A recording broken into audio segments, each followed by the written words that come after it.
Rachel Reeves is not up to this job. She is totally out of her depth.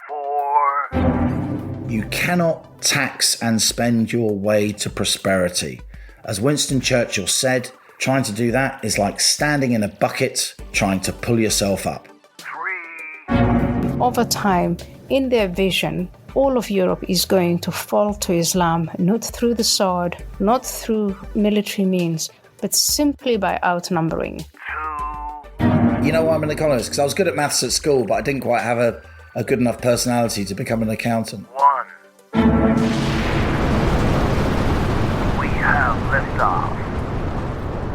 Welcome once again to Planet Normal, the Telegraph podcast with Alison Pearson. Hello. And me, Liam Halligan. Should we be popping out for another lettuce? That was the front page of the brilliant Daily Star earlier this week, as the tabloid cheekily compared Chancellor Rachel Reeves with former Prime Minister Liz Truss. Truss was forced to resign, of course, as Prime Minister back in the autumn of 2022, drummed out of office by a political and media class that blamed a spike in the cost of government borrowing, the 10-year gilt yield to 4.2%, squarely on spending measures in the so-called mini-budget statement overseen by Truss. The Daily Star wondered aloud if a putrefying lettuce would last longer than Truss's 49-day stint in number 10, and of course, the lettuce won. Now, with government borrowing costs testing 5%, way higher than under Truss, the staying power of Labour Chancellor Rachel Reeves is being compared to the time it takes a lettuce to rot. It would be hilarious, Alison, if it wasn't so serious. Because when the markets demand sky-high interest rates, borrowing costs for mortgages and other household and corporate loans also go up, even if the Bank of England is cutting benchmark interest rates. That seriously hinders growth, causing the economy to stagnate, making the public finances even worse. Plus, more and more government money is diverted into debt service payments, leaving less for frontline services. You've weighed in, Alison. The long-awaited Pearson verdict on global bond markets was in Wednesday's Telegraph. Link in the show notes to this episode. And with the Tories blaming Labour and Labour blaming the Tories for our increasingly shaky public finances, reform is benefiting mightily, with Nigel Farage's party now ahead of the Tories and just 1 point shy of Labour in the latest opinion polls. Farage will relish the inauguration of his chum Donald Trump as US President next Monday. But Reeves and Prime Minister Keir Starmer will be petrified that the US could soon be imposing tariffs on many of its biggest trading partners, including Britain. Many other UK bien-pensants are also dreading the return of the Donald to the White House. But you've said, Alison, many now view righteous liberals as the real extremists, not Trump, his advisor Elon Musk, or the likes of Nigel Farage. So there's much to discuss. Plus, we've got a quite astonishing interview from our latest Planet Normal guest, highlighting once more the plight of tens, perhaps hundreds of thousands of young British girls at the hands of the hideous so-called grooming gangs. But let's kick off with Rachel from Accounts, Alison. Did you know that she's the first ever female Chancellor? Because she never seems to mention it. The first female Chancellor? Well, she's been very modest about that, hasn't she? I never noticed. Shy retiring Rachel, issuing hourly videos of her progress in the Treasury. Well, I think the first thing to say to Planet Normal listeners is I have now put economist on my CV. Because if Rachel Reeves can have it there. She's been taking it off her LinkedIn profile. You've been adding it to yours. I've been adding it to mine. What a week. I mean, I think we were ahead of the game, weren't we, co-pilot, with your excellent Notty interview last week with Andrew Lillico, really doing a deep dive into the accusation that Liz Truss and her mini-budget crashed the economy. And while that was going out, Rachel Reeves was actually crashing the economy. And it came to mind, Liam, because I remember before the general election, and you're always a reliable mystic, Halligan, with your crystal ball and your gypsy rose headdress. That's a racial hate crime, referring to my Romany blood in disparaging terms. I'm very proud of where I come from. It's a non-crime hate incident calling a strapping Irishman a Gypsy Rose Lee. But nevertheless, your powers of prediction, you said to me, basically, if Labour do get into government, as we assumed they would, and if they try the same old Labour playbook of thinking they can tax to raise growth, you said to me, the bond markets will bring Labour to heel. And boy, have they done that this week. They certainly have. Government borrowing costs, what we call the 10-year yield, what it costs the government annually to borrow money for 10 years, have been testing 5%, up much higher than 4.2% at the height of the so-called panic after Liz Truss's mini budget. The reality is, as Andrew Lillico, I thought, brilliantly explained on last week's Planet Normal, in an interview that was lauded, it's one of our most popular ever episodes, it turns out, what really happened in the autumn of 2022 had to do with the so-called liability-driven investment crisis, the fact that the Bank of England was actually selling bonds back into the market, and a host of other factors. And similarly, look, the spike in gilt yields now, the increase in borrowing costs, which of course ripples across the economy, whatever the Bank of England is doing and saying about its own benchmark interest rates, it's not entirely due to Rachel Reeves. Let's be fair. The fact that the US economy is going gangbusters means that it's less likely the US is going to cut interest rates to help the US economy, which means the dollar's more attractive because you get a higher return on your dollar deposits because there's a higher interest rate, which of course undermines the pound, which makes international investors then charge more to lend the government money in pounds. So there are lots of other factors going on, but it is undoubtedly true. And I have had conversations with many of the leading bond traders in the market, some of the leading investors in the world who decide where to park money from in pension funds, insurance companies, and all the rest of it. Literally squillions of pounds. That's a technical term, squillions. It isn't really. And they are concerned.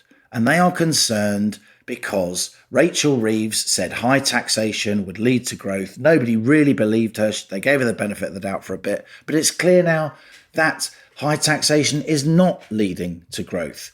Labour inherited a pretty ropey fiscal situation with taxation at a 70-year high, with the national debt pushing 100% of GDP compared to 35% of GDP when New Labour came into office in 1997.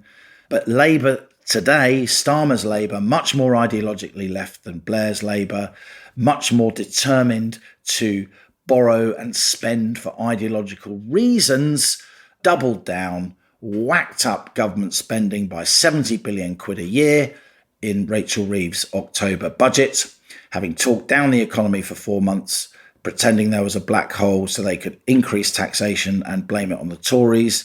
That £70 billion a year in extra government spending, a lot of it going to public sector unions and all the rest of it, public sector workers, was financed by 40 billion quid a year in extra taxation and 30 billion quid a year in extra borrowing over this parliament. Now, if you are growing, if the economy is expanding, you get more tax revenue, the government has to spend less on benefits and so on, the public finances could maybe have withstood that.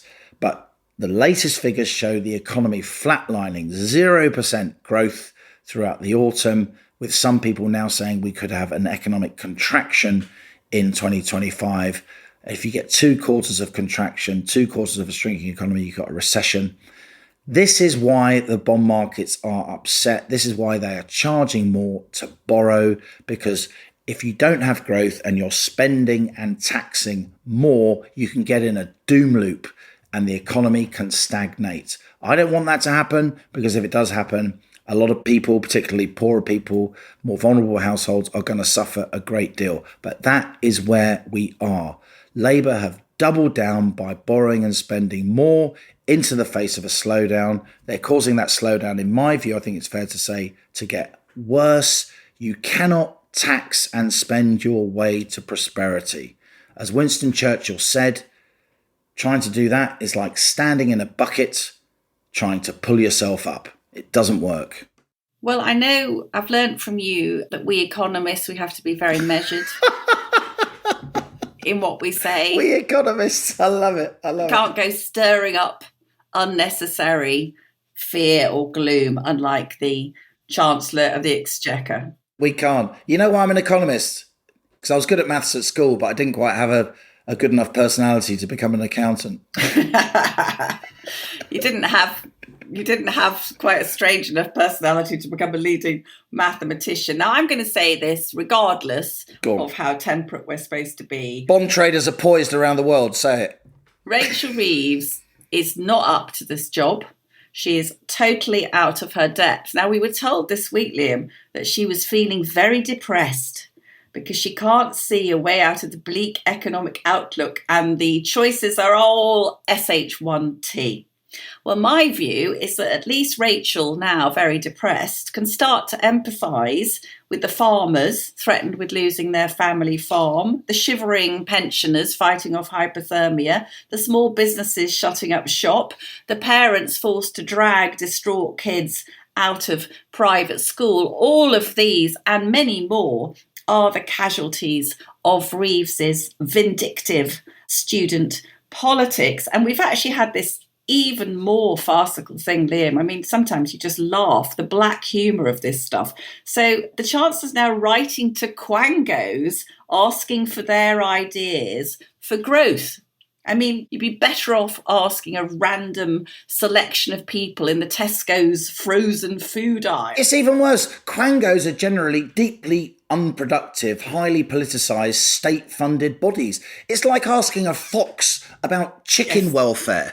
It certainly is. But if you think about it, so Reeves is asking for ideas to promote growth while she has been basically busy, the Labour are busy de-industrialising the country, so much so that this week Sir Jim Ratcliffe warned that our multi-billion pound chemical industry is basically on the way out because of net zero. They're supporting mass immigration, which continues to cost far more money than it generates. And we can also look forward to a £5 billion bill added to business costs in Angela Rayner's forthcoming employee rights bill, which will give so many rights to people that nobody will ever have to get out of bed or indeed go into an office again. And plus, Liam, something I'm quite interested in is things are bad now, but a lot of Rachel's taxes on her jobs tax, as it's been called,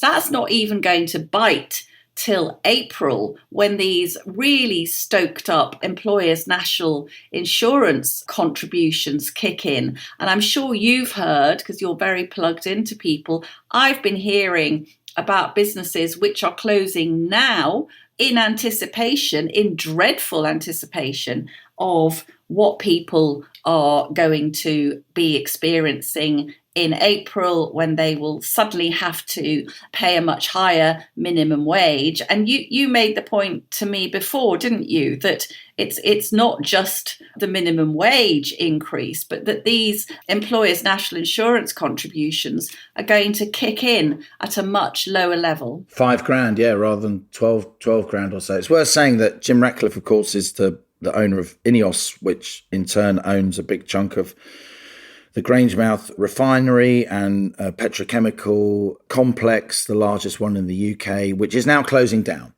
And you used the very emotive phrase de-industrialization, which was often linked by academics to what happened to Britain in the 1980s. What's happening now, and the trade unions know all about it, is net zero is hollowing out what remains of Britain's industrial complex. You've got leading trade unionists comparing net zero, no friends of Ed Miliband, by the way, comparing net zero to, what the Tories, in their view, did to the mining industry in the early 80s.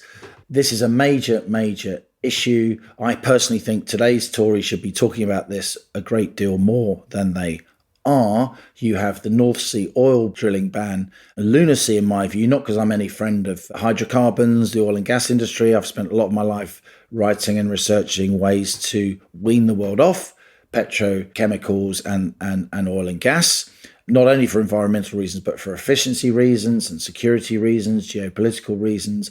But even the government's own climate change commission, the sort of in-house legally empowered watchdog of meeting those pesky net zero targets. Even they acknowledge that by 2050, if everything goes to plan, we'll still be using oil and gas for about a third of our energy.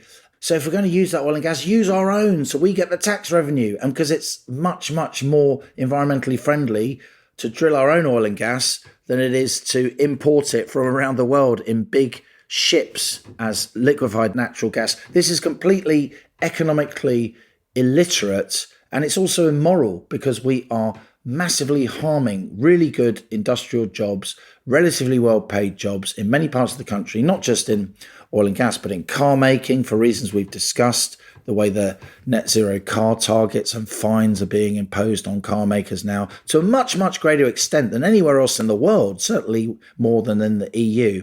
And this is hollowing out jobs in manufacturing and other industrial processes in parts of the UK where there are not that many well-paid jobs, with all respect. It is madness. You would think, we have said this before on the podcast, you would think our country was being run by our own worst enemies. You really would. A week ago, Liam, there was about a week's worth of gas left in storage in the UK compared to any other developed nation. Absolutely insane. And we talked about during the pandemic, I remember learning the name Rough, which was our big gas storage. The things I know now. Oh, crikey. I used to know about English literature. Now I know about the rough. I remember when I first told you about the rough gas storage. You're like your little forehead wrinkled up. What are you talking about? Rough? I know. Are you doing a dog impression? We've had an informal sweepstake, haven't we, on when Red Ed's first power cuts are going to be. And we've actually had listeners writing this week saying they have actually had power cuts, and we've actually got something today through with one of the power companies basically telling their users when they shouldn't be using electricity. So this is an advanced economy, allegedly, which is merrily being taken back to the Stone Age. But just briefly to come back to Rachel Reeves and her status. So Sir Keir Starmer did say the Chancellor had his full confidence. I mean, no wonder, because those two are joined at the hip. I mean, her failure is really his failure, and they'll go down together. Now, initially, Liam, he refused to answer about how long, she would be in number 11 with the pound plummeting against the dollar. But then Downing Street clarified that Reeves would remain Chancellor for the whole of this Parliament, which could be next Thursday at this rate of decline. But can I ask you, as my fellow economist, do you think... No, you're the economist, I'm your research monkey. The sorcerer's apprentice. She said to the CBI about a month ago, when she went into the frostiest reception imaginable from all these business types who've been falling over themselves, stupid idiots, to endorse her before the general election. And she said, we'll never need another budget like that again. There won't be any more tax rises. How feasible is it that she can get out of this almighty mess without more tax rises? And do you think we will need an emergency budget in March, Liam? In March, it could happen. March or April, of course, on the turn of the tax year. I actually think that if she doubles down and raises taxation even more, the markets could spit the dummy to an even greater extent. Because the idea that you can keep raising tax rates and extract more revenue from an economy just doesn't add up. Economies have tax tolerance. And of course, over a period of time, over many years and decades and generations, you can take, there are economies with higher shares of tax in their GDP than the UK, like the French and the Swedish economies, but they've taken many years to get there. We're usually sort of, 35, 40% of GDP, but, we're heading a lot higher than that now. And you're seeing taxes being introduced that are actually leading to less tax revenue. And that is a major problem. So I think if she tries to solve everything by taxing even more, I'm not sure the markets would accept that, because what the markets want to see is growth, because that's what really solves your fiscal problems. You grow your way out of them by expanding the economy so you get more tax for a given tax rate, or even more tax for a lower tax rate because there's just more economic activity. You've just been talking rightly about how an increase in employer NICs and a drop, a quite a small headline increase, then a sneaky drop in the allowance because, frankly, political journalists who report these things in the first instance don't understand the allowances very well. But that is clearly already, even before it's being introduced, leading to a drop-off in hiring. So when tax rates go up, you often get less activity and less actual tax revenue. So I think what the markets want to see is a concerted attempt to actually, rein in spending, at least slow down the rate of increase. Labour, bashing heads together, taking on the left and saying, look, guys, we can't do this. Back off. Would you prefer the Tories were in power? Because that's what happened. That's what the Labour Party did in the run-up to New Labour. They had major internal rows to try and curb their more infantile ideological elements. People, some of whom are well-meaning, some of whom are just plain nasty, by the way, some of whom are well-meaning, but they just don't really understand how economics works. They just think because they want to see more government spending and because it's, quotes, the right thing to do, that if you oppose it, you're evil. You're not evil. You can just add up and you understand what happens when you spend more than you receive in taxation consistently over a long period of time and you borrow too much to try and fill the gap. What happens is, as we're seeing right now, as some of us have been predicting for several years, you see government borrowing costs going up and you see more and more and more tax revenue consumed by debt interest. We're now paying more in debt interest than we are on schools, right? We're spending more on debt interest than we're spending educating our children. We're spending, getting on for 3 times the defence budget on annual debt interest. How much higher does the debt interest have to go? Dead money, money going often to foreign creditors before people in the left realise that their arguments are deeply counterproductive and actually immoral. It is obscene. Something I've written this week, which I think listeners will find very, very interesting, is this concept called the far centrist. Now, people on our part of the pitch are often called far right for essentially championing, basically common sense, sensible ideas that any kind of bright 12-year-olds could tell you were true. But we've seen these people on the liberal left who've got away with saying, oh, yes, but we're the nice people. And I quoted actually any questions of last Saturday, which some Planet Normal listeners may have had the misfortune to hear, which was absolutely astonishing. The framing of every question was like with the child rape gangs. It wasn't, should there be an inquiry and, is Elon Musk's intervention helpful or not to be desired? It was literally, what can we do about Elon Musk? That patently dreadful man who happens to be the richest man in the world. Absolute deluded liberal fest. And I was told about this lecture by a very eminent guy called Professor Jonathan Clarke, who is one of Britain's great historians of the Enlightenment, Liam.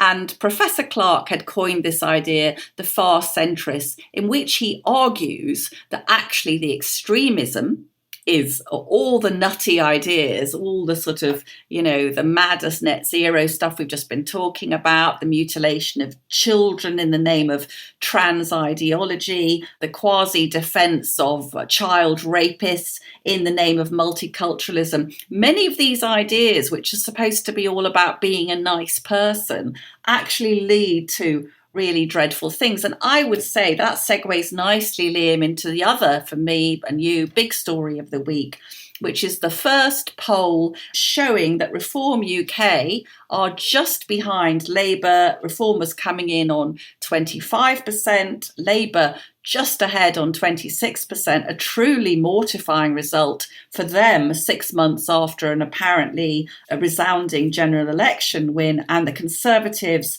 down at 22%. Now, I think this is reflecting the fact that these weary, far centrist tropes of hateful rhetoric, unacceptable, all the things that they use to silence good, decent, middle-of-the-road people with, they're not working anymore. We know that they're basically talking rubbish. And I just want to say, Liam, that over Christmas I had several friends entirely separately, not particularly political, one a banker, one a GP, volunteering that they had joined Reform. Very, very far from the stereotype of, knuckle dragging racist, lovely people, just very concerned to push back to normality in our society.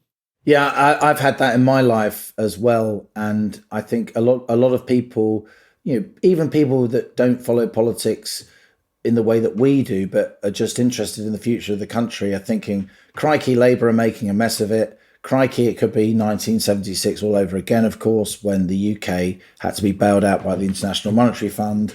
If that happens, where is the right? Where is the sensible right of British politics, the adults, the grown-ups in the room who can solve this? Well, they're arguing and they're bickering and they're split because the Tories and Reform are at daggers drawn. So many people I talk to in the street, so many of our Planet Normal emails, so much of what I see on social media, ordinary, sensible people saying, when is the right going to sort itself out to be there as a viable alternative? Because at the moment, when the right is so split, as you just said there, in those polls show that if Reform and the Tories got together, worked together, cooperated, collaborated, they would trounce Labour. And yet there's so much bad blood increasingly between them that looks millions of miles away. And I think that's concerning the bond markets too. I know it is because I talk to lots of traders that Labour could do really badly and then win again because a split centre-right of British politics, characterised as far-right by so many, bien-pensant, a phrase we like on Planet Normal, broadcasters and commentators, the liberal commentariat, that right will be so split that Labour get in again. And I should just say on Nigel Farage, obviously he's had a bit of a to-do with Elon Musk, and there's talk of, splits in Reform.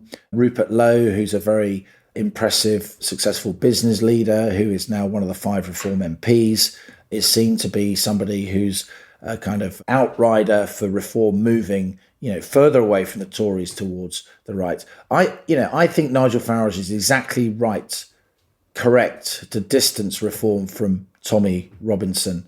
Whatever you may think of Tommy Robinson, whatever you may think of his utterances, you may think he's brave and courageous, you may think he's a rebel rouser, you may have concerns about the way he has been put in prison. I certainly think there's some oddities around that case. Certainly are. But having said that, the political reality for now is that if Farage aligns Reform with Tommy Robinson and the English Defence League and so on, many of whom are just thugs, frankly, they just are, whatever sympathy some listeners may have for their cause, then Farage is just putting a target on Reform's back. And, the sensible, well-meaning, well-informed people that and I know who are now saying, you know what, I'm going to join Reform. They wouldn't join Reform because Tommy Robinson would act as a huge disincentive for them to do so. So whatever Elon Musk says, I think Farage is right about that. I think the fact that Elon Musk highlighted that and Farage pushed back publicly actually helped Reform because it made many people think, he really is determined to keep a kind of cordon sanitaire between Reform and more unsavoury elements of British politics. And that makes Reform, in my view, even more appealing to mainstream voters, the kind of mainstream voters who are increasingly exasperated by a sense, in their view, that the Conservatives aren't saying things that are conservative enough at this point. That's well said. I would say I don't think there's a cat's chance in hell of this Labour government forming another government. I mean, they are already so despised. The figures are quite astonishing. You've got them down in one poll at, of how much people like them. 16%, Liam. I think it could unravel even sooner if your friends in the bond markets come for Rachel from accounts. I think we could see some pretty seismic upheavals. And I'm sorry, I do think that no one will forgive Kemi Badenoch or the Conservative Party if come 2028, 29, if they don't find some way of coming to a pact with reform. And I think it's perfectly clear what that pact should consist of. It's very obvious that the reform potentially doing very, very well in the so-called red wall seats. And as I keep banging on about this, but in my own homeland, next year we have the elections for the Senedd, and I think there's a strong possibility that Reform could win a lot of seats in the Welsh Assembly, and that will be a gladsome day, my God, because that my poor country has been under the yoke of those lunatics for 25 years, and if Reform can breach the socialist citadel, then it will be extraordinary, but also it will set the tone for the general election. And I absolutely think that we will follow America and Germany and so many other countries that have been under the far centrists. I think their ideas are now open to scrutiny and indeed to ridicule and disgust, as with the rape gangs. I found one quote, Liam, just to find a quote you'd like. Ronald Reagan. I thought you were going to quote me. Oh, yeah, well, I'll quote. I always quote you. Yeah, just under your byline. Yeah, well, I bigged you up this week. You did. You gave me a little mention. I gave you a little mention. My teacher, now my student. So Ronald Reagan said, amazingly prescient, if fascism ever comes for America, it will come in the name of liberalism. And that is why on Monday, Donald J. Trump will become the new president of the United States. It's entirely because the far centrists went too far. Much, much too far, and the normal people are pushing back.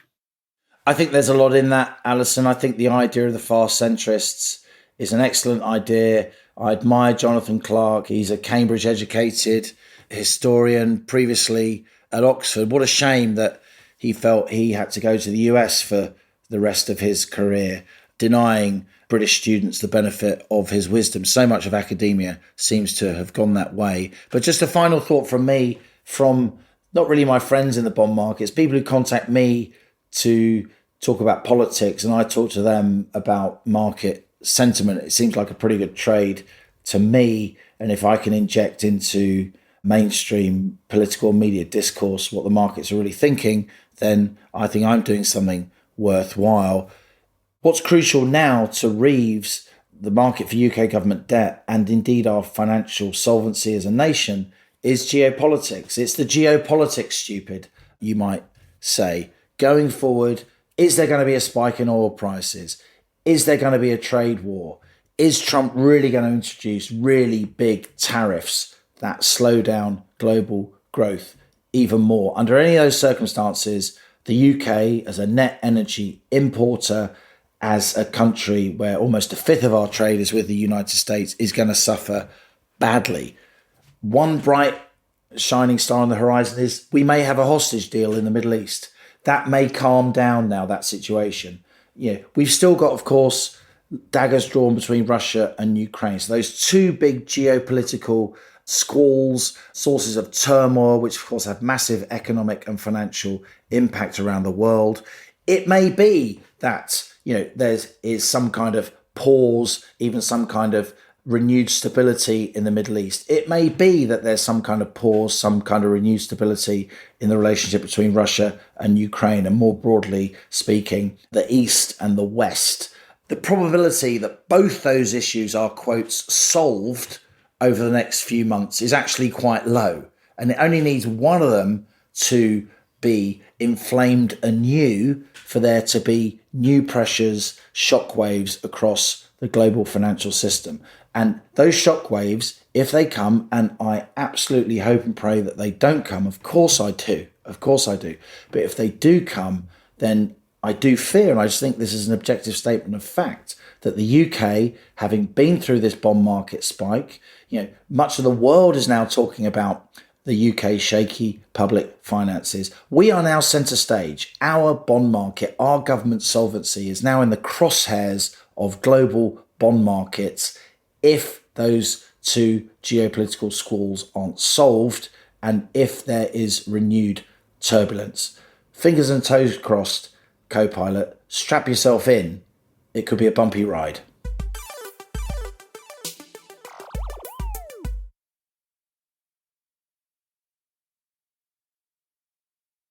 We hope that every week on Planet Normal we bring you an extraordinary guest. We've had so many wonderful people over the years. I know many people will often quote to us things that people have said. This week's guest is one of my, heroes, heroines, Ayaan Hirsi Ali. And you'll be familiar with her. She is a warrior for free speech, has put herself in danger many, many times when she was an MP in the Netherlands and was working on a film called Submission, which was highlighting the predicament of women living under extremist Islam. Ayaan's friend, the director Theo van Gogh, was butchered on a street in Amsterdam, and a warning note to Ayaan was stuck with a knife into her friend's chest, saying, "You'll be next for saying these kind of things." So, Liam, I thought this week, following the incredibly distressing revelations about the mainly Pakistani origin child rape gangs, which we believe have attacked, trafficked, assaulted, tortured several 100,000, maybe as many as 250,000 young white British girls, I thought that there was no one I would more want to hear from on this incredibly difficult topic than the woman who herself was born into a very strict Islamic society in Somalia and who escaped and has, of course, got, bringing her extraordinary mind and blazing clarity, one of the most upsetting, darkest issues of our time. Ayaan, it's a huge pleasure to welcome you to Planet Normal. Back in 2007, I read Infidel, your remarkable, harrowing coming-of-age story about growing up in a strict Muslim family in Somalia. Among other things, you suffered female genital mutilation at the age of 5. You say, "My Quran teacher fractured my skull." You managed to get out of an arranged marriage and escape to the Netherlands, where you became a politician, a celebrated campaigner, highlighting the oppression that women suffer in Islamic societies. I just want to say, before we get into the nub of the questions, that Infidel is in the top 5 books that have had a profound influence on me and my journalism. But coming up to date, Ayaan, in the past week, we've seen new focus on the story of child rape gangs in the United Kingdom, mainly Pakistani heritage Muslim men. Tens of thousands of white girls aged 10 to 14 subjected to the most sadistic sexual torture shared around by scores of men in up to 50 towns, from Rotherham to Telford to Oxford.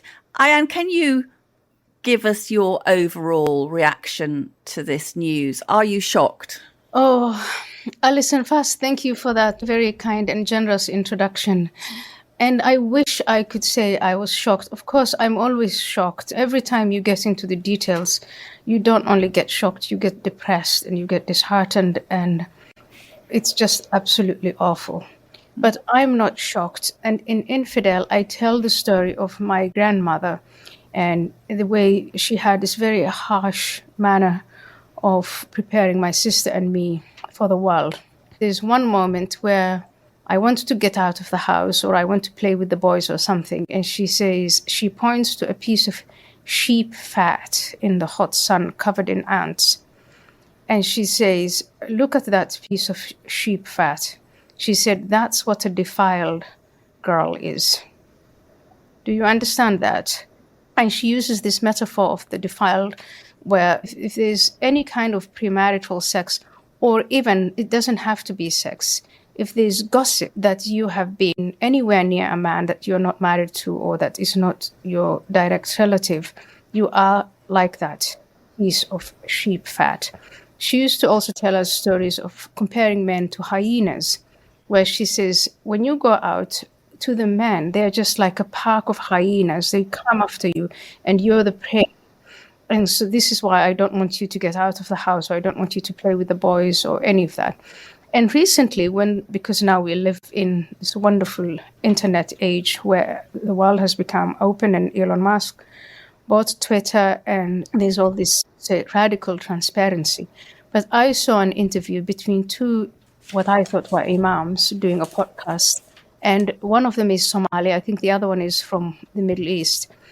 And they are discussing the rape of women. And the Somali man ends his remarks by saying, if you put a piece of red meat on top of a tree and there is a lion there, well, what do you expect? Women are objectified when they wear, less clothes. The less clothes that she wears, the more revealing she is, the more skin that's displayed, the more the woman is objectified. And she's seen less intelligent, and she's also belittled and degraded. I believe that the reason why women get raped is because of the clothing they're wearing. You take a piece of meat and you place it on top of a tree. Lions see it. They're not going to let it go. They're going to eat that piece of meat. I think that sums up the whole story. It's not just white girls. It's all girls. This is the way the relationship between men and women is conceived of in parts of the world. And the problem with men coming from there and coming to the West is that the girls were not prepared the way I was. They haven't been told that they're pieces of sheep fat and red meat and so on. We used to be locked up for our own safety. So if you go to any of these countries, you will see that women are behind fences, they're behind gates, they're behind high walls. It's a very different world. And when these men come here and they see white girls, and especially in the summer in tank tops, again, I do explain in Infidel in 1992 when I come and I find all these women in revealing clothes and think, how on earth can this world function? And it's the white Dutch people who explain to me over time that male sexual urges men can be taught to control those. And that's actually the definition of civilization. And that is, I think, when we talk about a clash of values or a clash of civilization, that's what we're talking about. And it's playing out on the bodies of these unfortunate young women who are vulnerable from working class communities. And it's these working class communities, not just in Britain, but all over Europe and even in America, that have been overrun by hordes and hordes of men from developing countries. You talked about that in a very timely book called Prey, Immigration, Islam, and the Erosion of Women's Rights. And that's Prey, spelt P-R-E-Y. And you did discuss quite boldly something a lot of people don't want to talk about, was the influx of men into Europe with, as you just described it very vividly, men with very drastically different attitudes to women and to sexuality. I've gone back and read some of the transcripts of the trials of these child rapists. And in one, quite a young Pakistani British man, his lawyer explained that he'd been taught that white girls were like a piece of chewing gum in the road. Yes. Now, how has it come to pass? Because we have had in Britain, and obviously the United States is the great example of a melting pot.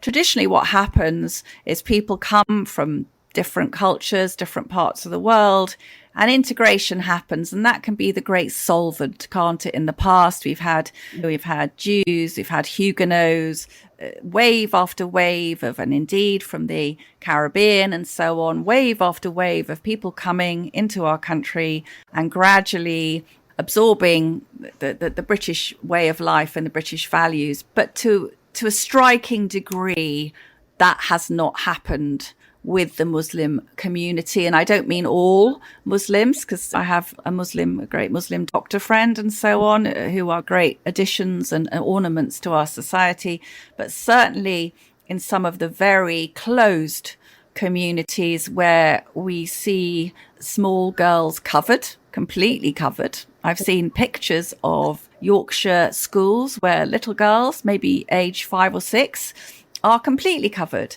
So what has happened, Ayaan? How did it come about that this beneficial process of integration didn't happen with those people? In one word, I would say perhaps numbers.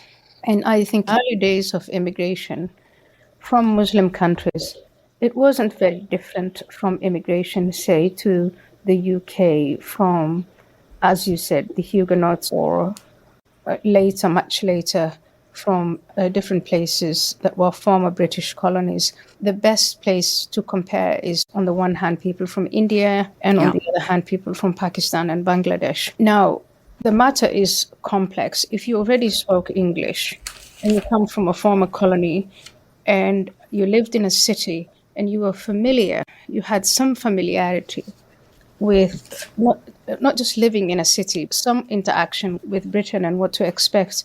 The integration was very swift because there was this strong desire to assimilate, because even for the people back home, you becoming more British than the British was seen as something prestigious. Mm-hmm.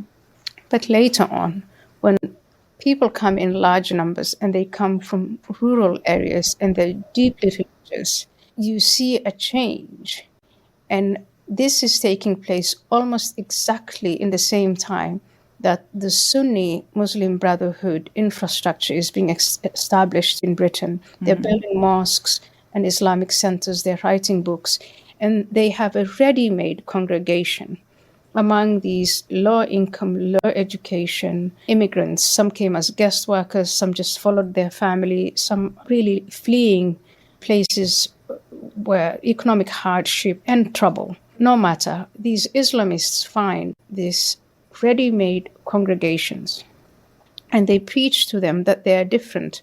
They are Muslim, and that their creed, the Quran and the Seerah and the Hadith, that is superior to anything that the British have, the infidel British. And you see them in European countries, but I'll just focus on Britain for the moment. So you see, it's very interesting to see the first cohort of immigrants who came are much more assimilated than later generations, than the children and the grandchildren. So the people who were born here are the ones who are least assimilated, because they are the ones who are most exposed to the radicalization that is happening within these mosques and within these Islamic centers. And over time, they started to apply for licenses for Muslim schools and so on. And then the radical left in Britain, as in other countries, came of age and adopted more institutions of power.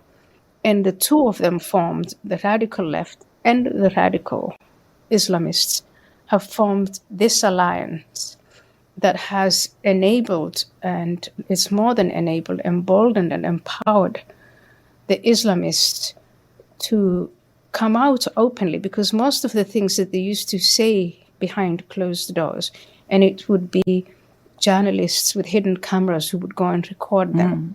Now they're doing it in the open, and they're posting it on social media. And so I think what you're facing is no longer the traditional. It's actually wrong to use the word immigrant. Again, as I say, many of them are not even immigrants. They're born and raised in Britain. They're born and raised in Sweden. They're born and raised in Holland and in France and in Germany. They're not immigrants anymore. One of the things many years ago, when I had recently graduated, I taught English as a second language in Muslim communities in east of London. And something that occurred to me then is, A, the women and children I was in a room with, a tiny room with, maybe like 6 little children on the bed and the mum sitting at the kitchen table. A, if the women come from very rural areas, they're not literate in their own language.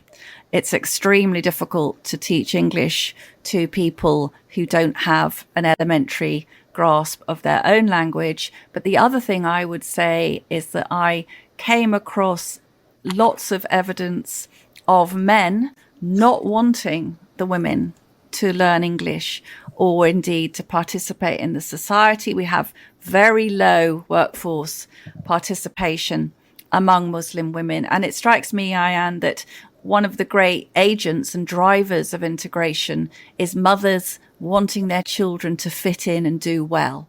But that has been prevented by a patriarchal, dominant, patriarchal, clannish society. Is that a fair comment?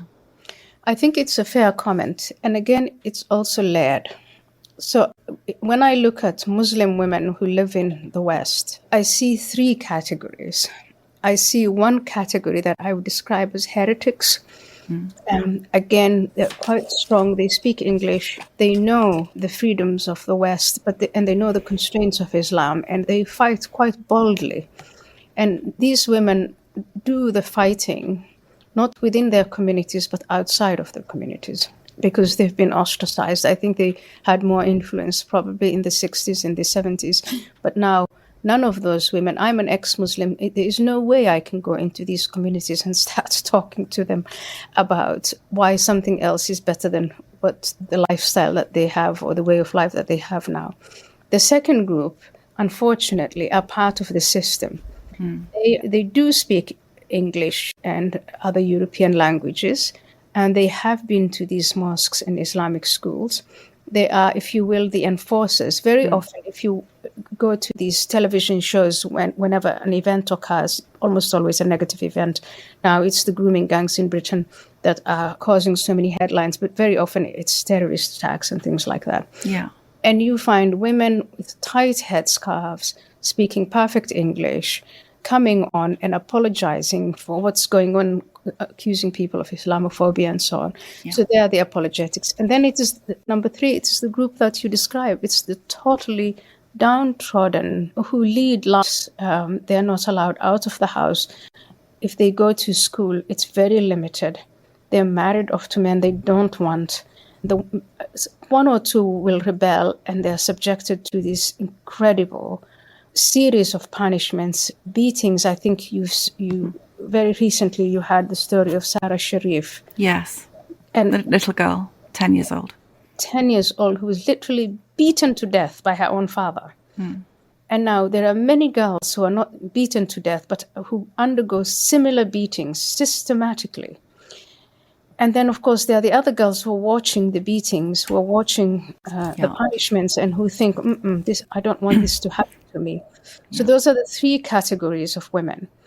And I spent the first few years of my public life, and still do, trying to bring to the attention of the Westerners the honor violence, the female genital mutilation, the forced marriages, girls who are kidnapped from Western countries and taken to the country of origin and so that is their fate. And and here we get to these rape gangs and grooming gangs, and the attitude of the Muslim men who participate and who perpetrate these horrendous acts. It's the attitude they have towards their own women. And they are puzzled, they're baffled that white men don't lock up their women. And so every time when you have, and I put this in the book, Pray, obviously we ask the question, what is it that Muslim leaders, and I'm talking about religious leaders, what is it that they say about the sexual misconduct?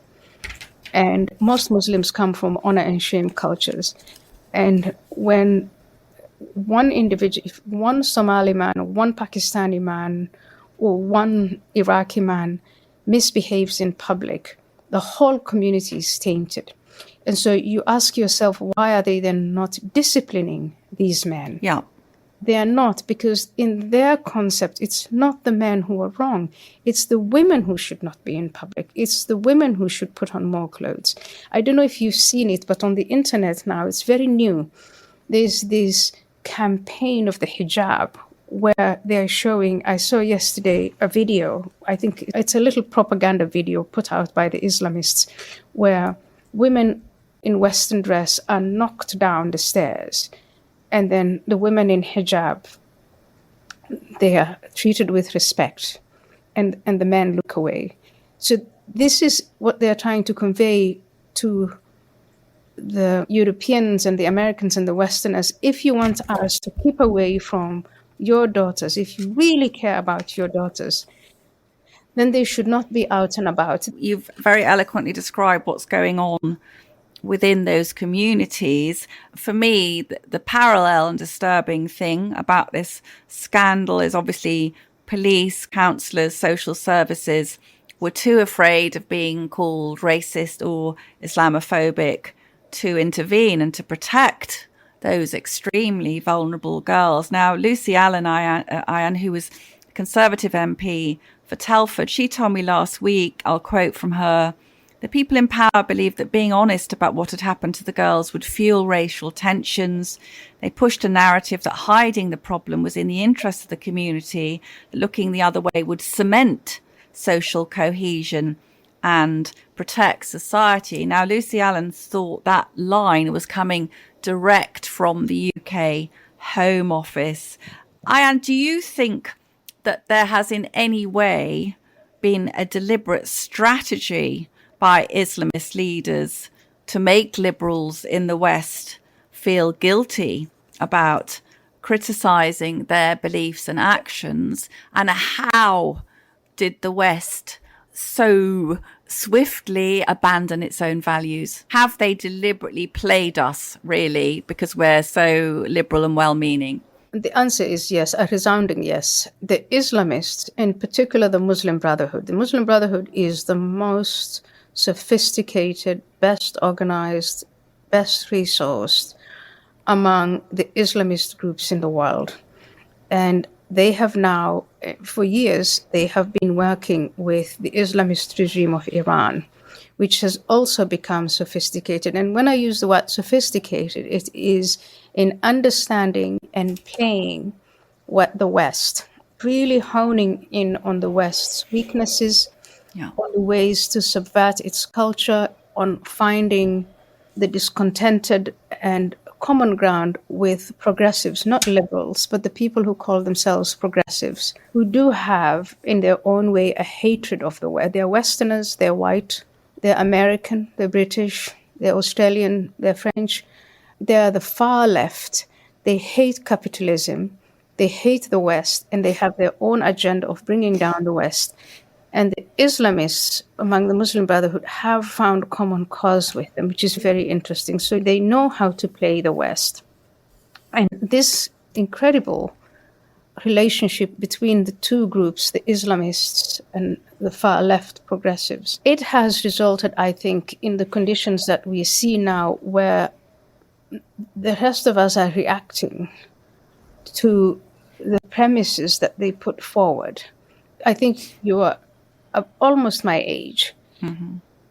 If you look at this, maybe let's go back and look at a history of censorship in the West. And when I came 30 years ago, most of the censorship was really soft censorship. It was to downplay by reassuring the public, by talking down the seriousness of these issues. And then there was this whole political correctness, which I came to understand as a conspiracy of self-censorship. Mm. But I think that broke up when Salman Rushdie was issued a fatwa, and of that debate, the relationship between Islam and the West, the ground zero for that debate was Britain. And it was under Margaret Thatcher, and she had, the government she led stood up for Western norms and values and protected Salman Rushdie, whatever you may think of her. But then after that period, I think we come again to what I think of as the rise of the progressive West, of the progressive liberals. And they were using, I found this in the academic scene, where books that accurately described the Middle East or South Asia were discarded as Eurocentric and ethnocentric and Orientalist. And then the media started to adopt very quickly words like xenophobic and racist and so on to describe people who were opposed to the negative consequences of immigration. And now we've landed in a place where it's not just the self-censorship, which is still there. It's not just in academia still. The Eurocentric books are completely gone from the shelves. So if you're going to school, I don't know, after the 2000s, you probably wouldn't even see those books. The throwing about of far right and fascist and Nazi, it has only gone up. And we're in a place now where the Islamists have been marketing this word Islamophobia. Pascal Bruckner, the French philosopher, says it originates with Iran, the Iranians, successful at marketing it. And in Britain, it's the Runnymede Trust in 1997 that formalized it as an expression. And then after that formalization, it starts to seep into the media world, academia, and into public policy. And it was very subtle in the beginning. If you had written anything critical about Islam, I remember you would either not be promoted, or you would not be hired, or you would not be invited to parties, and this went on. And I think now, scale of immigration, because of the sheer scope of the negative consequences of immigration, in particular from Muslim countries, what we have now is the so-called censorship and the self-censorship is not working. So now we are moving on to hardcore censorship from the government. What happened to you and the introduction of hate crimes and non-crime hate this and all of this Soviet language? This is where, if you ask me, what's the result of this alliance between the Islamists and the far left progressives? It's this reality of using the government to use hard censorship, the sort of thing you would see in the Middle East or in Africa or in the former Soviet Union, for saying the wrong things. But it's totally, what a strange marriage it is of ideologies, because on the left, which is obsessed with misogyny, right? God forbid you're some man in an office in the UK who says somebody looks nice in a blouse. That's a hanging offence now. But they make an alliance with a group which clamps down on women in a way that you and I can only see as obscenely misogynistic. In my own experience, I have many times written against the burqa. I don't want to see that in our country. You hear Muslim women saying it's a choice. What a choice to literally obliterate yourself as a human being. And when you write against the burqa as a woman, defending young women, I want Muslim girls in my country to be British, Ayaan. I want them to have the full range of freedoms and human experience that they're entitled to as British girls. But when you write that, you appear on an Islamophobia list. So it's actually very chilling, isn't it, that criticism of multiculturalism, and let's say that there have been lots of interesting things and benefits and so on, but point to these very drastic downsides. And people like me, I'm sure there are people like me who'd like to speak out, but they're intimidated. And then we actually see, as far as I'm concerned, some of the bravest people on planet Earth at the moment are Iranian girls and women. Yes. So they risking not only arrest but execution for casting off the veil. Many amazing videos online of these young women, one young woman this week being persecuted by the Iranian Revolutionary Guard, and then all the girls around her, and they took off their veils as well. It was just such a stirring spectacle. But what is the West doing to itself by facilitating beliefs which are completely inimical and indeed hostile to the freedom of women? Well, the West is divided, and the West is divided into, I would say, a silent majority that is not so silent anymore, judging by our American election. Yeah, not so silent anymore, who are committed to Western civilization and nationhood and citizenship and national heritage and identity. And part of all of that is, of course, the position of women as dignified human beings, equal before the law with men, and all the freedoms and things that you said you wanted for British Muslim women. On the other side, people who, I don't know, they go by many names, but it's quite the opposite. They promote what they call multiculturalism, which is a theology in its own right now. And it's about undermining the nation state. It is believing in a utopia that there's going to be a one government. In any case, everything that you think of as the history of the West, these far left progressives, they find it all wrong.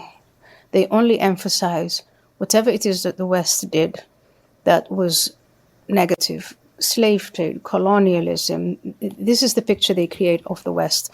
And in this division, I think for some time, the radical left had the upper hand.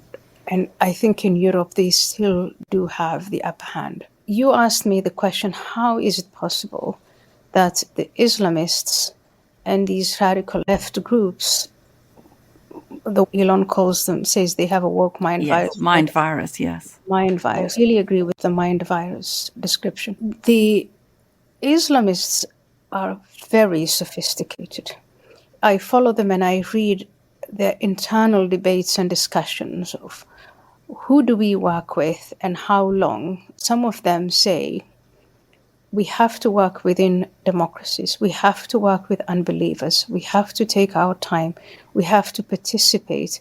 They have a very long game. Some of their key strategics is the birth rate. It's a change of demography.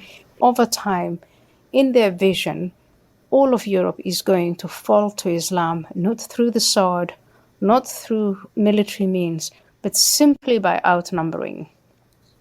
And unfortunately, the people with the mind virus think that if the West were to fall, they would celebrate. They don't have a clear idea of where they really want things to go. But for some reason, they think that the Islamists will continue to be an ally. And what they don't see is in previous collaborations between Islamists and progressives, the Islamists simply exploited them, locked them up, exiled them, did to them what they would do to any infidel. But for the moment, in Europe and in America, the far left progressives think that the Islamists are their best friends. Unfortunately for the rest of us, it is these far left agendas such as multiculturalism and diversity, equity, and inclusion. It's these schemes that give Islamists access to the corridors of power, to positions of power in academia, in the media, in politics, and give them recognition. The people who are truly far right, truly fascist, are the Islamists. But they have zero scrutiny because, of course, if you say anything about them, you are Islamophobic. You are the one who gets the police in front of your house. We actually had this week Wes Streeting, who's a very senior member of the Labour government. He's the health secretary, and he has a tiny majority in an Essex constituency where it's a very strong Muslim area. And he was very nearly defeated in the general election by an independent Muslim candidate. And Wes Streeting said this week in response to the child rape gangs that, yes, obviously these were terrible stories and it was all disgraceful. But there were members of his British Pakistani community who, by saying these things, we might be risking something like the massacre in New Zealand, the dreadful massacre in New Zealand, where a guy ran amok at a mosque, tragically killing hundreds of people. And I thought, here we go again. So we're just about now getting permission to talk about tens of thousands, possibly 250,000 white girls raped and tortured. We're just about allowed to mention that, probably the biggest scandal, really, in British history. And then politicians on the left will say, oh, well, this could have an effect on the Muslims. And the same thing happened after the killing.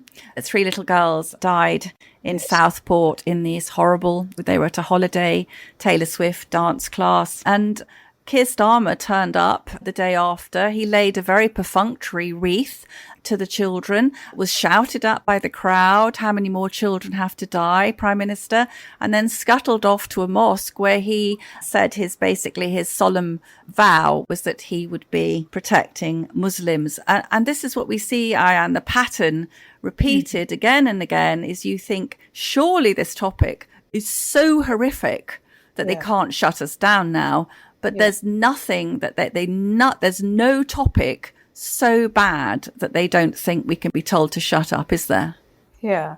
I think that politician is obscene in his words, really horrendous. And people who might have wanted to carry on demanding an inquiry for these girls will now check what they're saying and think, oh, but God forbid, I don't want anything like that to happen. It's effective. What people forget is what happened in New Zealand. It met with universal condemnation, not just in New Zealand, but all across the West. All our governments were horrified and condemned it. And I would say 99.99% of all the populations, anybody in the West who saw this, they condemned it. People marched against it. People collected money for the victims' loved ones.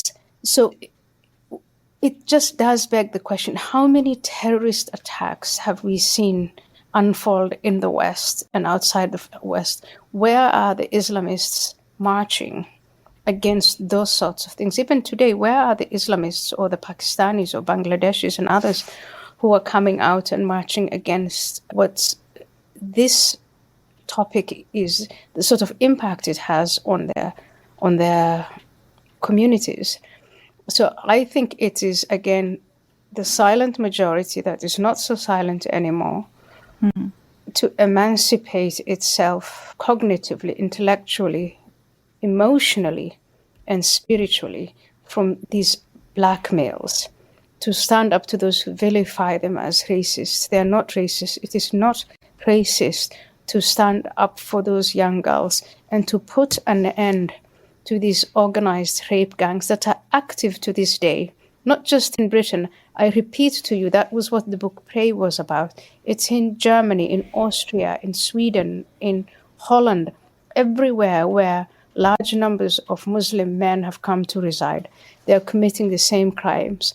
In your country, in Britain, it is the Pakistanis and so on. But in other places, in Sweden, it's majority of Somali men. In Austria, it was men from Afghanistan.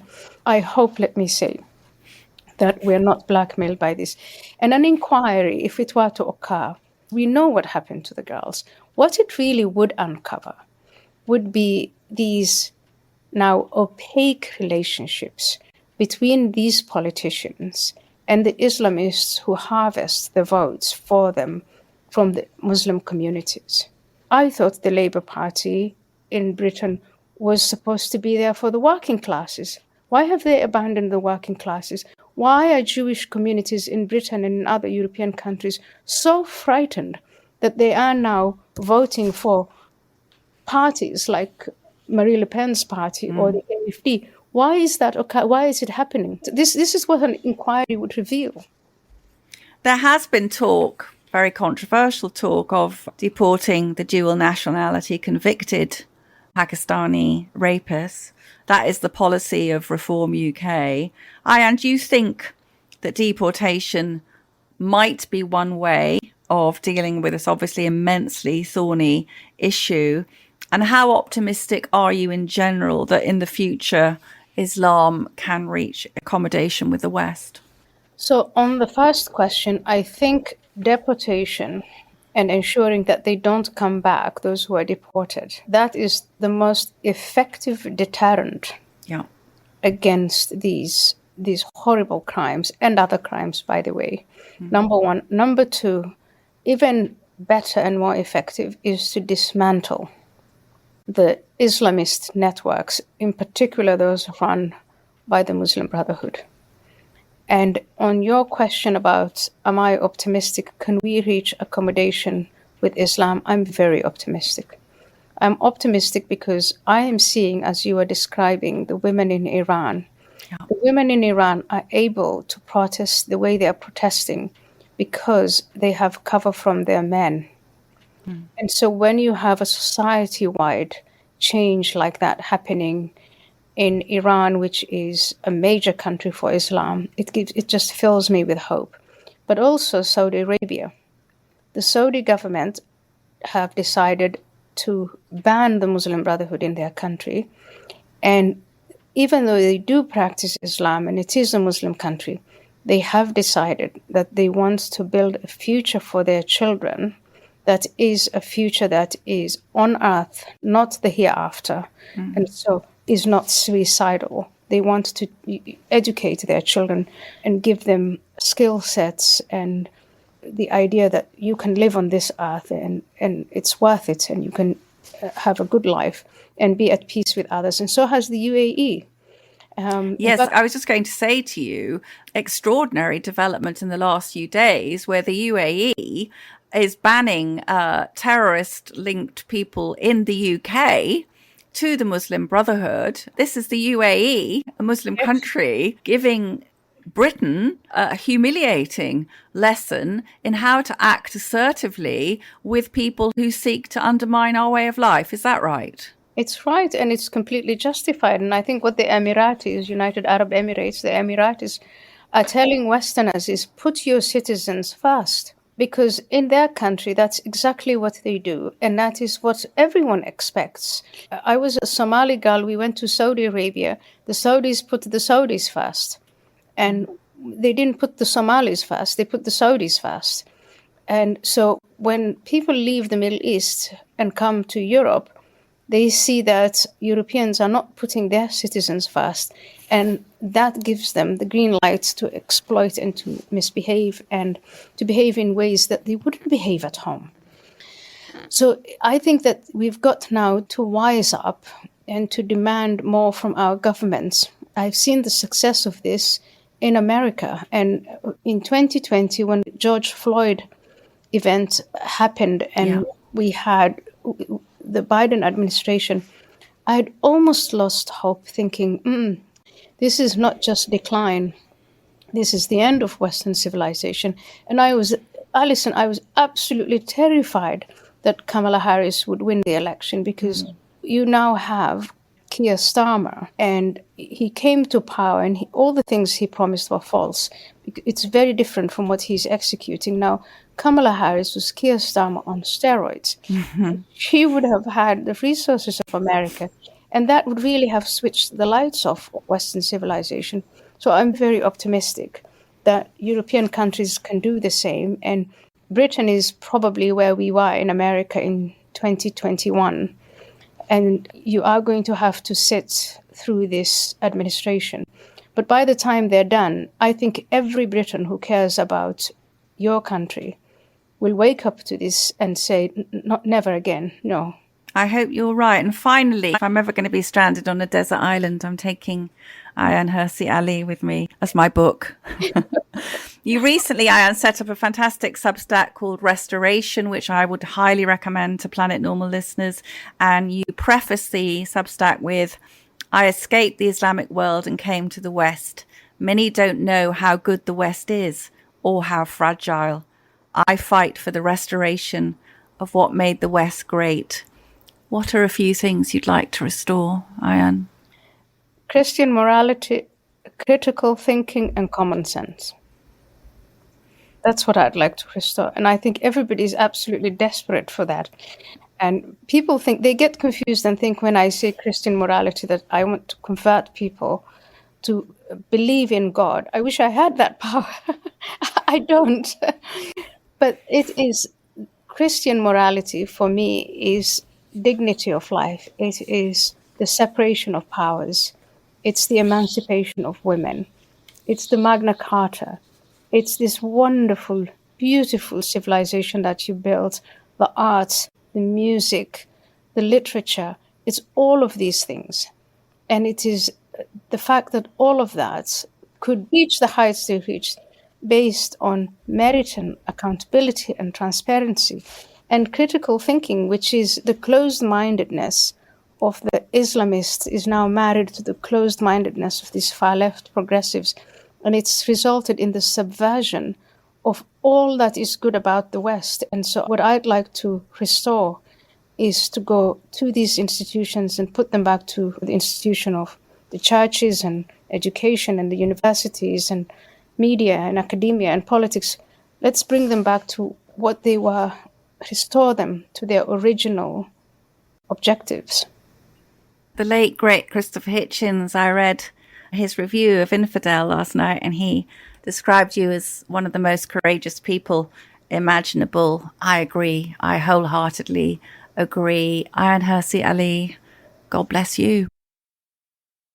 Well, I have to say, Alison, we've had many fantastic interviews, haven't we, during our now 234 episodes of Planet Normal. We generally run our interviews at 20 minutes because we know people like to have podcasts of a similar length every week if they're walking the dog or whatever they're doing. But we decided to run that one at length because we thought it was particularly important, a landmark interview by you with really an incredibly brave woman who deserves, I think, all of our thanks and gratitude for the stand that she's taking, a stand, of course, which daily threatens her life. Yes, I should say to listeners that I was talked to her about where she was speaking to me from, and she asked me to not say because there are people who make death threats to her, and so she's mainly based in the United States with her youngest children and husband, Professor Niall Ferguson, now Professor Sir Niall Ferguson, distinguished British. Former Telegraph writer, of course. Absolutely. I think you can probably hear the strong feeling and the emotion running through that interview. Something I have got into trouble for, Liam, through the years is me sticking up for British Muslim girls, saying, what is their fate? Not just the victims of the child rape gangs, which Ayaan and I obviously discussed, but why are these young women born here, little girls born here? They should be able to. When I was a teacher, I saw little Muslim girls not being allowed to go to the swimming lessons. Lots of Muslim children die. They drown because they haven't been allowed to be taught to swim. And that's just one example of the freedoms that they're denied. So I think that's a huge issue. One of the strongest things I think that emerged from the interview, I don't know if you agree, is Ayaan talking about this brand of Islamist extremism, which has been allowed to take root, not just in some of our country's mosques, but in some of civil society, in charities and so on. Indeed, as we mentioned, the United Arab Emirates this week warned Britain that the named 8 organisations here which terrorists had infiltrated. And I think it brings us back to our friend far centrism, doesn't it? I think it's a pretty astonishing state of affairs when concern about not being Islamophobic means you ignore the advice of a Muslim government, the government of an Islamic state, telling you, watch out for these really bad guys. And as we have seen with some of the pro-Gaza marches, there are, not all, some of those people are very heartfelt, well-meaning people who are very upset about the death toll in Gaza. But we know that Hamas-affiliated Islamist extremists have been involved in the backing of not just some of those marches, but as Ayaan is talking about the education of Muslim children in this country, where young girls, as Ayaan was, growing up in Somalia, being told, cover yourself up, you're easy meat, you're a sex object, don't go outside, don't be equal, don't play with the boys because they'll sexually assault you. And equally, young men in our country being brought up with completely retrograde, misogynist attitudes. And that's a huge, I think that going forward, that needs some real attention. What struck you, Liam, about what she said? The thing that really struck me was the alliance, which of course I knew about, between Britain's kind of hard left and extremist Muslim tendencies, both from different perspectives, geared towards trying to destroy the British state, capitalism, if you like, and the ghastly contrast between a lot of the left's championing of women's rights on the one hand, and yet their championing of a really ghastly abrogation of women's rights on the other. I think, Alison, before we move to emails, why don't you tell listeners about the Southport trials, which you're going to be covering over the next 3 or 4 weeks, which are germane to this discussion? Yeah, so several things, a couple of things that are germane to this discussion. You mentioned briefly, Liam, the hostages. I just want to say I'm in touch daily with Mandy Damari, whose lovely daughter, Emily, aged 28, has been a captive of Hamas today, when you're listening to this, Thursday morning, 467 days under the captivity of people who would like to rape or murder her. And I am praying that not just Emily, but Romy Gonan, whose mother I also interviewed in Israel, I am praying, hoping and praying that the next few days may bring those young women and the children, still the Bibas children, and all the hostages, many of whom that the irony were on the kibbutzes and were for wonderful relations with their Gazan neighbours. So let's pray, Liam, that we have great news on that. And obviously Planet Normal listeners will be the first to hear from Mandy. And I texted Mandy before recording and saying, I'm so looking forward to meeting Emily, and I really am. But in a related matter, Monday, not just the inauguration of Donald Trump, is the first day of the trial in Liverpool of the alleged killer of 3 little girls who died horribly in Southport at a Taylor Swift summer holiday dance club. Their names, as far as I'm concerned, should be as well known as the name of Jamie Bulger. They were Elsie, Alice, and Bibi, who were 7, 8, and 10 when their lives were taken from them. And 6 of the other little girls in that class also suffered horrendous injuries. So Monday is the start of the trial related to the Southport killings. And I am going to be, for the Telegraph, I'm going to be present at the trial for as much as I can, and we'll also have a regular court reporter. But my plan, Liam, is I will be under reporting restrictions while the trial is going on, but obviously I'll be taking detailed notes, and I will be reporting to you and to Planet Normal listeners as much as I'm allowed to say, and then giving a very full account at the end of the trial. And my view, we've discussed this, haven't we? My view is that this case brings together many of the concerns that we've discussed on Planet Normal about what's happening in our society, and the bigger question of how did 3 lovely, blameless little girls on the first day of their summer holiday club come to meet their death? And I hope we will come up with an answer to that. Well, it's great you're going to be up there, co-pilot, returning to your roots as a sort of gumshoe reporter, but also there, of course, as one of the UK's major commentators. I'm glad you highlighted the reporting restrictions because I know you will. You're very experienced, but I sincerely hope that the press in general really is mindful of those restrictions. Yeah. Southport's Labour MP, Patrick Hurley, rightly, and I applaud him for it, is warning today, Wednesday, as we record, that if there's speculation on the investigations of Southport murders, if there is a contempt of court, it could actually undermine the trial and seeing the case being thrown out, frankly, which, of course, the country would hold its head in its hands if the much lauded British justice system, which, of course, is massively suffering the backlog in the courts and so on. But if reporting restrictions are breached to the extent that the judge throws out the case, that will be seen as justice severely denied. So I can't say I'm looking forward to hearing from you from Southport, but I'm glad you're going. I think it's important that you're there.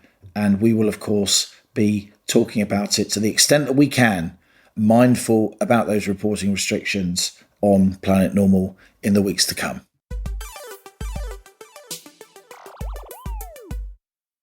Now on to our listener emails, the messages you send to planetnormal@telegraph.co.uk. Please keep them coming. Of course, not only do we learn so much from you, but we shamelessly steal and borrow from you for our respective columns, magpies that we are. Steady. I have to say, co-pilot, your unbelievable interview actually with Andrew Lillico got absolute tsunami. We've had so many emails. Let me just read one quickly, which is on the rape gangs, because also we got a lot about those as well. Alison with 1L. Thank you for highlighting the suffering of the rape gang victims. I can't help but think, says Alison, that if these gangs had been abducting and assaulting middle-aged white men, the actions of our government might have been very different. There would be an inquiry. The Navy would be in the channel stopping the boats, and there would be long imprisonment followed by deportation of offenders. All immigration from Pakistan would be momentarily stopped. Women's rights and safety have never been under so much threat in this country. Quite right, Alison. With the assaults from immigrants and trans rights people invading spaces that have previously been women only. To be honest, I'm wondering whether this is a safe country to bring up children anymore, and whether I should be advising my son to take his young family to live in Australia. Thank you and Liam for all the work that you do and the bravery you've shown in speaking common sense in a country where to do so seems to now involve possible prosecution. Yes, indeed it does. Just quickly to listeners who've been asking me about Essex Police, my legal team are pressing on with that, and I will be updating you as and when we know about the next steps. I've had lots and lots of emails from serving and retired police officers who say they want an end to the nonsense, and I'm hoping to help with that. But as I said, we have had amazing flood of response to, it's very exciting, isn't it, when we see the co-pilot, full brain power, absolutely amazing, like one of Elon Musk's rockets. I turned it up to 11. The interview was superb, says Jonathan. The two experts, it's not me, is it, that one? The two experts made this complicated subject very clear. I was shocked that the Tories did not have the courage to stick with the essence of Liz Truss's plans and support her. Had they pushed back against the criticism, I think the true reasons for the crash would have become apparent more quickly. Jeremy Hunt's budget was a disgrace, not least the hike in corporation tax. I would suggest that Sunak's government are as much to blame for our current malaise as Starmer's. Mind you, I didn't expect the Labour government to be quite as bad as this. Best wishes, Jonathan. And Tracy says, I love the technical economics. Actually, I think you two, this is us, should do another podcast series focusing on Liam teaching the likes of us, Alison and Tracy, about economics. It would be hilarious. And I do love this, Archie from Cardiff. Hi both, I'm a listener from the very first episode of Planet Normal, but this week's guests spoke in forked tongues. I'm sure most of the economic debate was in English, but God, not even Liam's explanation could enlighten me. Are subtitles available? You can't please all of the people all the time, can you? Everybody loved it. I say in my defence that most people found it, absolutely brilliant. Honestly, I do think the public is much smarter than most journalists, particularly bosses of broadcast news channels, think they are. If you explain things carefully, and if you actually, as a journalist, understand them yourself, then you can put across a form of words that simplifies without being simplistic, if you like. It doesn't oversimplify. And to do that, you have to really understand yourself what's going on, or have a decent understanding anyway. And guess what? The British public is going to learn a great deal about financial markets in the coming weeks and months, because that bond yield is going to absolutely dominate British politics. It's not going to be this minister resigning and that minister not liking the other minister and all the ridiculous personalities and political tricks that political journalists obsess about. And I say that as a former political journalist myself. It will be the cost of borrowing. because the cost of borrowing will completely dominate the government's ability to spend money. Whether or not the government can spend money, particularly a Labour government, will dominate internal Labour Party politics, the party's popularity, whether or not it can stave off a major systemic lurch that would impact everybody in the country. And here's a bigger point, Alison. You know, think in the last 25, 30 odd years, we had the dot-com collapse in the late 90s. We had, the biggest markets collapse since the Great Depression in 1929 in 2007, 2008. We had the Eurozone seismic moment in 2010, 2011. We had, of course, lockdown in 2020, 2021. And now we've had this bond market spike, which could get a lot worse. That's 5 self-imposed events that have majorly undermined the ability of ordinary people, hardworking families, to build up a little bit of money, to buy a house, to keep hold of their house, to build a business. And people are wondering increasingly, just how smart are the political and media class in the Western world? Because so many of these big events, we don't see them coming. We make the same mistakes again and again. 5 big systemic events in 25 years. That's a pretty bad hit rate when it comes to, Western capitalism being the best possible system. And it's no wonder that electorates, not just in continental Europe, but to some degree in the UK and the US as well, are moving away from conventional politics and moving away from incumbent political parties and going for something a bit different. That is a major trend of our time. It's going to continue. And guess what? It's driven by economics. Now, I just want to pick up from that and just to refer, everyone this week has said how grateful they are for Liam Halligan, some of them calling for you to be a Chancellor. I think it would be a pretty good swap, Rachel from accounts with Halligan from economics. But Liam, you did from post Planet something. Normal. Yes, Liam Halligan from Planet Normal. You did post a rather moving thing on X, formerly Twitter, about the circumstances of your departure from GB News. It's quite unlike you to make things that personal public, but I know you did it very strongly and for a good reason. And many, many Planet Normal listeners who absolutely adore you and respect you and hang on your every word have written in expressing their love and sympathy. And this is from Kit. Dear Alison and Liam, a few weeks ago I wrote to the Rocket to support Alison during her skirmish with the Essex Rozzers, and I'm delighted at the outcome. Now I am reacting to co-pilot Halligan's recent tweet regarding his broadcasting situation. I am a retired accountant, says Kit, and hundreds of years ago I studied economics at A-level. I studied just to pass the exam and really didn't engage with the subject. But a few years ago I started watching GB News to escape the biased mainstream media, and I was delighted to watch Liam in his lunchtime show. Then, for reasons completely beyond comprehension, the programme was stopped and the time was handed over to shrieky young presenters. I have since followed Liam through his articles in The Telegraph and, of course, on Planet Normal. It has been one of the best services available at zero cost to the millions who have little or no grasp of economics. In addition to Liam's concise explanations, he encourages you to read and listen to other experts. On Liam's recommendation, I read John Moynihan's Return to Growth, a brilliant book. I hugely enjoyed last week's interview with Dr. Andrew Lillico, that although I have to admit I needed to listen to it a few times, as unlike Alison, I am not an expert on LDIs and derivatives. Glad you've noticed my expertise, Kit. I know at least 2 things, none of which I can spell. Liam, says Kit, what you are doing is providing a public service for free. Could you not set up your platform, for example, on YouTube and do it on a subscription basis? I and millions like me would readily pay an annual subscription in advance, provided it's not more than my non-existent winter fuel allowance. Well, I'm sure it would come in under that.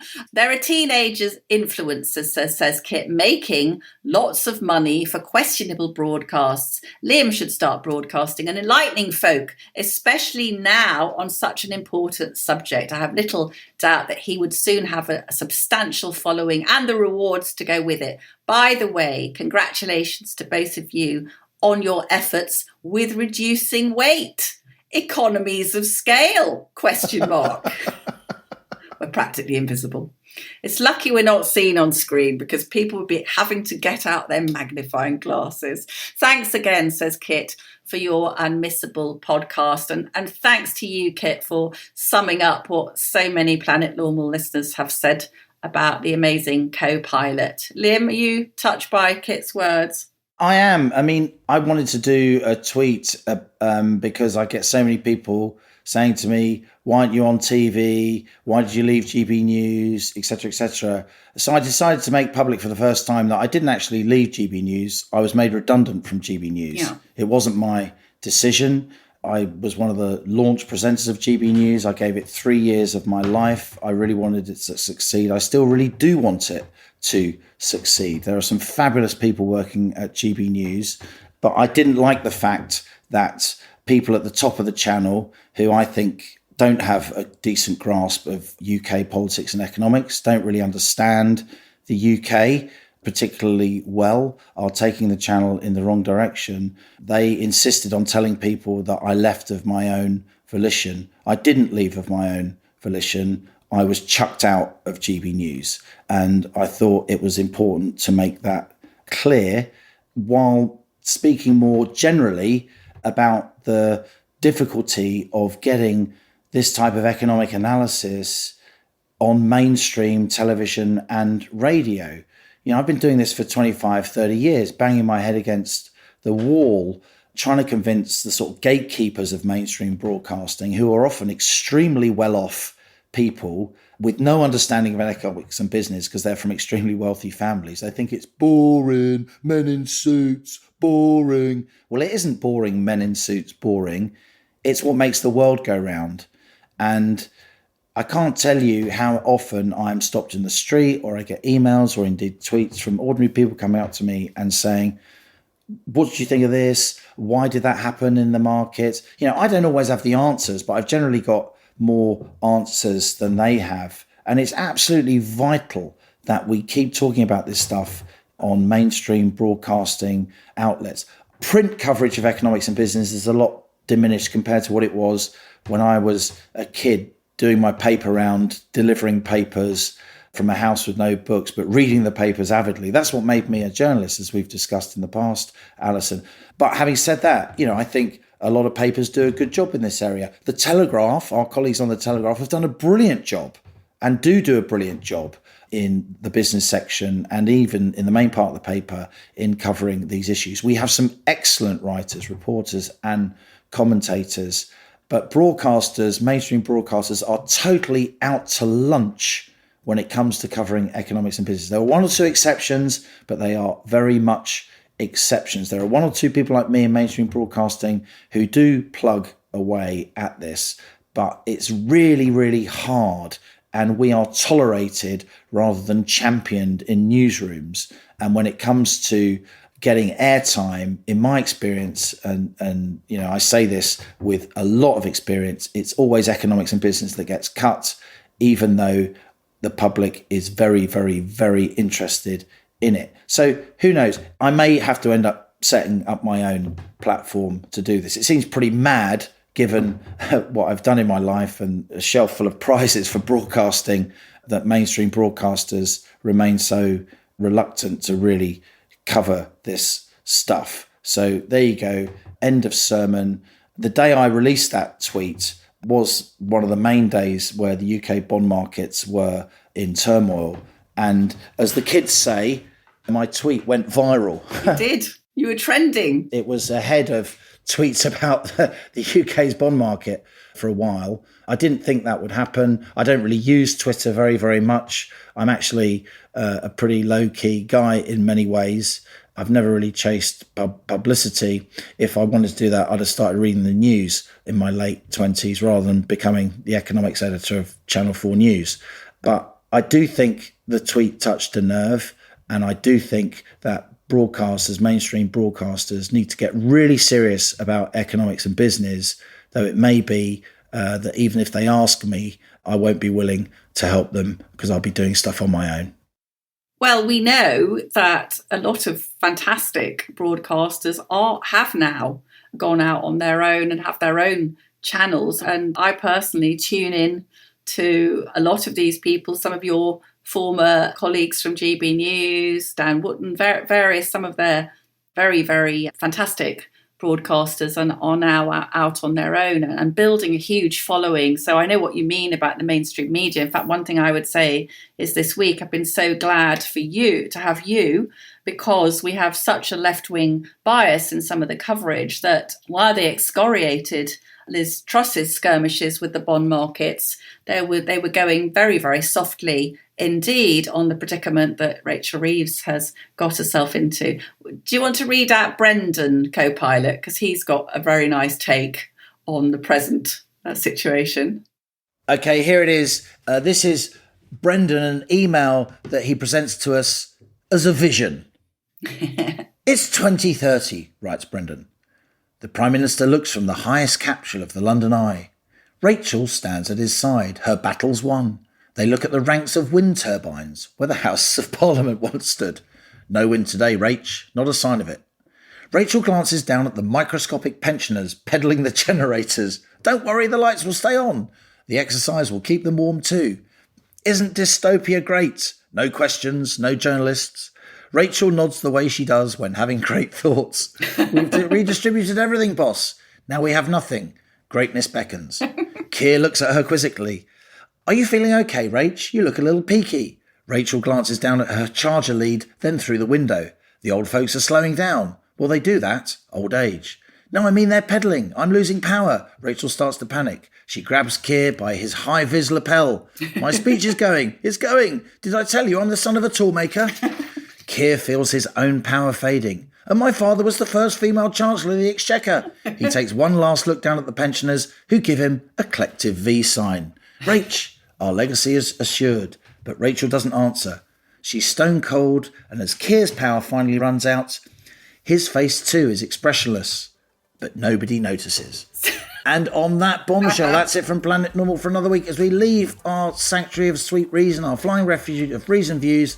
Email of the week. It's my turn this week, and I'm going to give it no bitterness to Archie from Cardiff for making fun of the fact that he kind of understood what Andrew Lillico and I were talking about, but he pretended that he didn't. Subtitles aren't available, Archie. You have to listen to the interview again. So please send us an email to planetnormal@telegraph.co.uk. Put mug winner in the subject heading. Give us your postal address, and we'll send you that rare as rocking horse poo Planet Normal mug. If you enjoy Planet Normal, jolly well hope you do, please subscribe to this podcast and leave us a rating and a review on Spotify, the podcast app, or wherever you listen. It really does help others to find us. And as you can tell this week, what amazing listeners you all are. Thank you so much. And as we speed away from our beloved Planet Normal and the madness of Planet Earth comes back into view, thanks as ever to our brilliant producers, Isabel Bouchard, Cass Ho and Louisa Wells. Stay safe and in touch with us and with each other. Until next week, it's goodbye from me. And it's goodbye from him.